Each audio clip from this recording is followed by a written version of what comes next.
Yo tout le monde, j'espère que vous allez bien, c'est moi-même Michael Raman, bienvenue pour une nouvelle vidéo, un nouveau vlog à New York City. Donc là aujourd'hui je suis à East Village, donc c'est un quartier du sud de Manhattan, très connu pour avoir pas mal de bars et de restaurants. Il y a beaucoup de jeunes qui habitent ici à East Village. Donc là je me balade vers ce quartier, je le découvre en même temps que vous, pour ceux qui ne connaissaient pas. Et voilà, on va se promener, on va prendre un verre. Et je profite de cette vidéo en fait pour vous faire un débrief du concert de Hot 97 Summer Jam que je suis allé voir du coup, le dimanche 2 juin au MetLife Stadium dans le New Jersey. Donc j'avais déjà balancé une deuxième vidéo, donc c'était mon deuxième vlog où je revenais sur ce concert. Donc c'est une vidéo de 40 minutes avec un timecode pour que vous puissiez vous retrouver. C'est plus simple comme ça d'accéder à la vidéo de votre artiste préféré.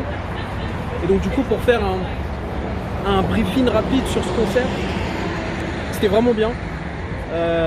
Vraiment, ce que j'ai apprécié en fait dans ce concert, c'était que c'était vachement complet, dans le sens où il y avait plein d'artistes. Certes, le ticket était cher, mais derrière, déjà d'une, c'est le MetLife Stadium, donc c'est un stade énorme, l'équivalent du Stade de France en fait. Et il y avait beaucoup d'artistes, comme je vous l'ai dit. Et ce qui était bien aussi, c'est qu'il y avait des guests. Donc si on revient en fait sur le concert, comment ça s'est passé? Donc je me suis retrouvé à Manhattan pour récupérer un bus qui allait directement dans le New Jersey. Et arrivé là-bas, la première chose qui m'a frappé, c'était qu'en fait, il y avait plein de gens qui étaient sur le parking en fait. Donc il y avait le Stadium Stage, donc c'est la grosse scène, c'est tous les gros noms qui commençaient à performer à peu près vers 18h30. Et donc au début du concert, on avait droit, je fais attention quand même parce que là je traverse la rue, donc au début du concert on avait droit à certains artistes que je connaissais pas. Et après quand le concert, il y a pas mal de gens, donc du coup quand le concert a commencé, il y avait Rich the Kid, Casanova 2 fois, enfin Casanova Two Time, je sais pas trop comment prononcer son nom. Il y avait Davido aussi, donc ce chanteur qui vient de Nigeria. Et ça c'était vraiment pas mal parce qu'il y avait une petite session. Voilà, on rend hommage en fait, enfin une petite dédicace au continent africain. Et ça je trouvais que c'était vraiment émouvant, dans le sens où voilà, dans la scène il y avait beaucoup d'Afro-Américains. Et c'était pas mal cette connexion qu'il y avait entre l'Afrique et les Afro-Américains du coup. Et juste avant que le concert commence, comme je vous ai dit, il y avait pas mal de gens qui attendaient sur le parking, qui sortaient leur voiture avec des barbecues, de quoi manger, de quoi boire, donc c'était plutôt sympa. Ils mettaient vraiment du gros son dans leur voiture, donc ça c'était cool. Et après, ce qui était frappant aussi, c'est que au niveau de la sécurité en fait, c'est très très strict par rapport à la France. Mais le gros paradoxe dans tout ça, c'est qu'en fait quand je suis allé au concert, le stade, hein, c'était enfumé de substances illicites, on va dire chez nous. Et ce qui était frappant, c'est que j'avais l'impression que c'était légal en fait. C'est-à-dire que les mecs, ils fumaient leur joint tranquille devant la sécurité, devant la police. Donc ça m'avait un peu choqué. Et je me suis pas encore documenté sur est-ce que c'est légal ou pas dans le New Jersey. Mais c'est vrai que c'était quand même fou quoi. Et donc bref, passé ce détail, je suis rentré dans le stade et là le son, ça c'est le premier truc qui m'a frappé, c'est que le son il est vraiment exceptionnel en termes de sonorisation, c'est comme un truc de fou. Donc ils mettaient des musiques, ils mettaient Drake, J. Cole pour chauffer la salle. Et là il y avait un premier point un peu que je trouvais, j'étais un peu déçu, c'est qu'ils remettaient tout le temps les mêmes musiques en boucle. Parce que moi je suis arrivé très tôt, parce que je suis quelqu'un de très ponctuel, vous voyez. Et du coup, je me suis retrouvé à réécouter tout le temps les mêmes sons. Donc, si c'était pas Drake, Travis Scott, bah, c'était J. Cole. Si c'était pas J. Cole, c'était Migos. Enfin bref, toujours les mêmes sons qui passaient en boucle. Il y avait aussi un hommage à Nipsey Hussle, ça c'était pas mal. Et après, du coup, le concert a commencé. Et là, on avait des toutes petites performances de rappeuses. J'ai plus les noms en tête, mais il y avait Melly et plein d'autres rappeuses en gros. Elles faisaient juste une chanson, puis après ça passait. Parce que je pense que derrière aussi le public commençait à s'impatienter. Et je change un peu de bras parce que j'ai mal. Et du coup, comme je disais, le public commençait à s'impatienter et à vouloir écouter les têtes d'affiche en fait. Et donc du coup, très vite, on a commencé à mettre les gros artistes. Hein. Donc ça a commencé avec Rich the Kid, qui a rappé quelques sons, puis Casanova, et ensuite il y a eu Davido. Et puis l'entrée en scène de A Boogie with the Woody qui était vraiment bien avec toute cette mise en scène. Bah, vous le voyez avec la cover de son album, ça fait un peu comics et tout. Ça c'était vraiment sympa. Et bon, je ne vais pas vous décrire après chaque artiste parce qu'il y a une vidéo spécialement dédiée à ça. C'est mon premier vlog, enfin le deuxième du coup que je vous invite à regarder. Super mal au bras. Et un autre point que j'ai trouvé un peu décevant, en fait, c'est concernant les transitions entre les musiques. Je trouvais que c'était vraiment pas très bien fait parce que il y a le DJ qui passe la musique, il y a le rappeur qui commence à rapper. Et après, quand il passe d'une chanson à une autre, ça se coupe brutalement.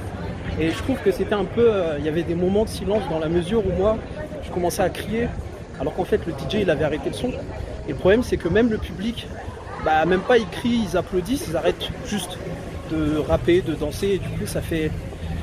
J'ai super mal au bras. Ça fait des moments un petit peu...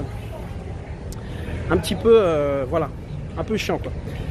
Mis à part ça... gros avantage de ce concert, c'était l'arrivée de Meek Mill, une arrivée en force qu'on attendait, et là il a pas déçu. Il a rappé essentiellement les morceaux de son album Championship. Après il a fait quelques morceaux de l'époque comme I'm a Boss. Il a fait un son en hommage à Nipsey Hussle, c'était cool, et à la fin il a fini avec Dreams and Nightmare, où derrière voilà, c'est cette musique qui commence tout doucement et qui après ça crie de partout.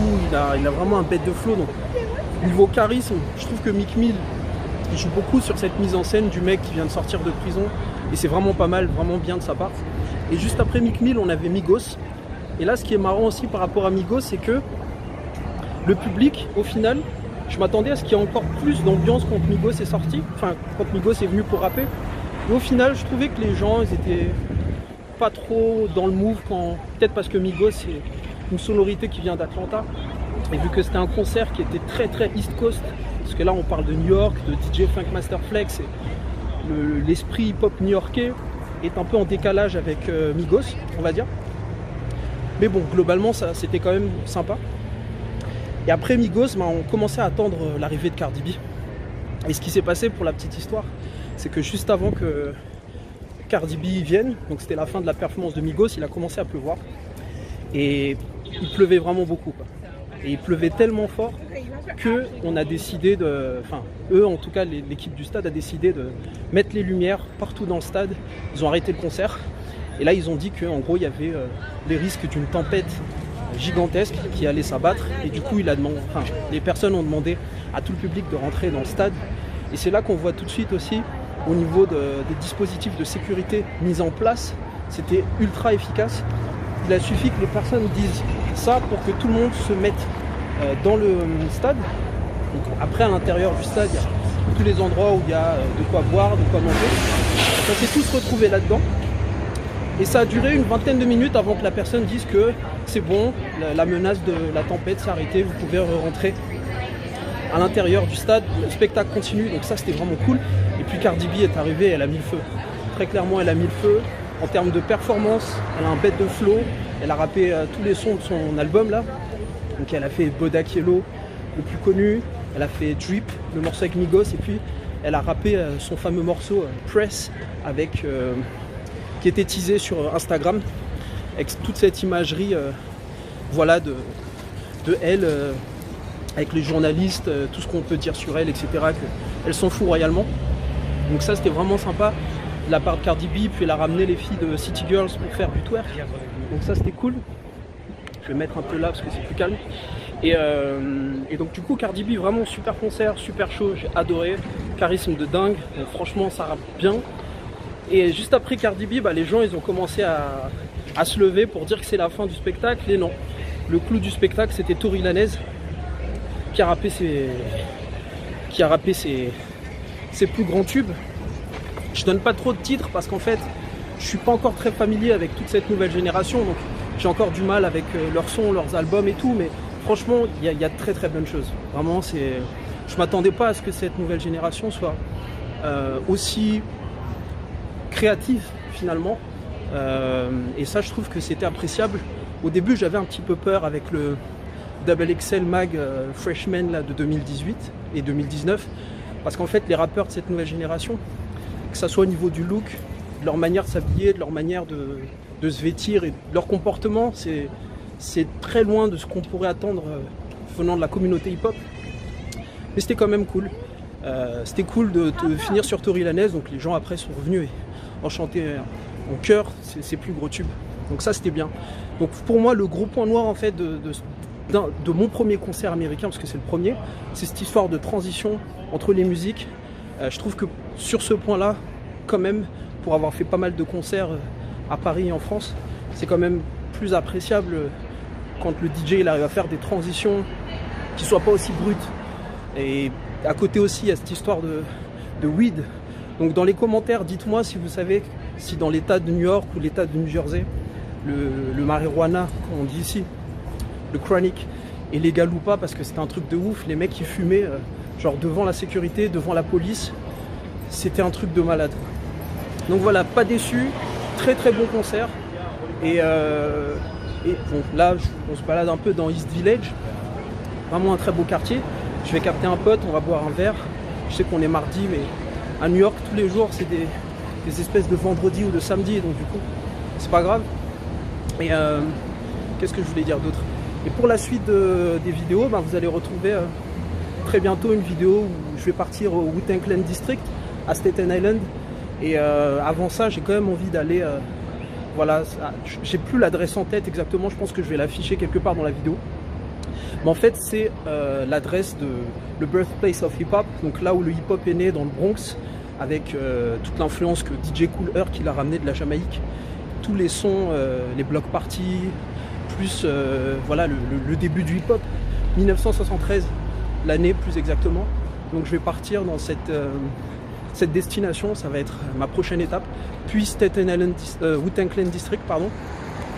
Et bien sûr, le 10 juin 2019, une date qui restera gravée dans l'histoire, c'est l'inauguration du Christopher Wallace Way à Brooklyn. Donc c'est la rue baptisée par le nom de Notorious B.I.G., qui est une figure incontestable du hip-hop new-yorkais, du hip-hop en général et de la culture populaire, puisque pour en arriver à renommer une rue par le nom de ce rappeur, juste après Wu-Tang Clan, vous voyez tout de suite que la mentalité aux États-Unis, elle est vraiment différente de la nôtre. Donc, à quand une rue NTM, IAM, Assassin, MC Solar et plein d'autres rappeurs français, je ne sais pas.